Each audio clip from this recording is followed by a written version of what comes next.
Third quarter final match. এদিকে আছে আরাম এন্টারপ্রাইজ কলকাতা, যেখানে আছে সুদীপ দা, মন্টাই দা, সুরাজ সিং, সুরাজ মুন্সি, গোলরক্ষক রোহিত অ্যান্ড আজিজ। তাদের এগেনস্টেও কিন্তু একটা ভালো টিম, হোসেন শাহ রোড, খিদিরপুর, যেখানে আছে ইমানুয়েল, জোসেফ, নান্নাজন, আছে চাহাল, আছে রাজ, গোলরক্ষক বাবু সোনা। জাস্ট সেই সব দিয়ে দেখো কোন দল এখান থেকে জয়লাভ করবে।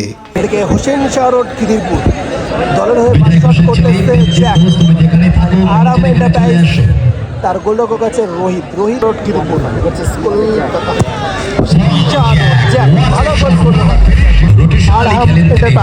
আরাম এন্টারপ্রাইজ কলকাতার হয়ে ফার্স্ট শট করতে সুদীপ দা, আর ওখান থেকে হোসেন শাহ রোড খিদিরপুরের গোলরক্ষক আছে বাবু সোনা। গোল হলে কিন্তু ফলাফল 1-1 হয়ে দাঁড়াবে। সুদীপ ভার্সেস বাবু সোনা।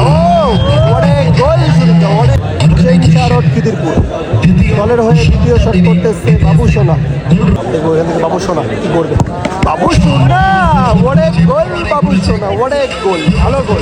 আরাম এন্টারপ্রাইজ দলের হয়ে দ্বিতীয় শট করতেছে আজিজ। ফলাফল হয়ে দাঁড়াবে 2-2। আজিজ ভার্সেস বাবু সোনা। গোল আসবে কিনা। ও বাবু সোনা সেভ করে দিল এখান থেকে বাবু সোনা। এখান থেকে উইনিং শট করতেছে চাহাল, শাহ রোড খিদিরপুর। গোল করলেই সরাসরি কোয়ার্টার ফাইনাল। ওইখান থেকে নিজের দায়িত্বটা পালন করতে পারবে কিনা। Chahal versus Rohit, winning shot Chahal. Goal করতে হবে এখান থেকে। চাহাল ভার্সেস রোহিত, সরাসরি হোসেন শাহ রোড খিদিরপুর এখান থেকে জয়লাভ করলো অ্যান্ড কোয়ার্টার ফাইনালে পৌঁছালো।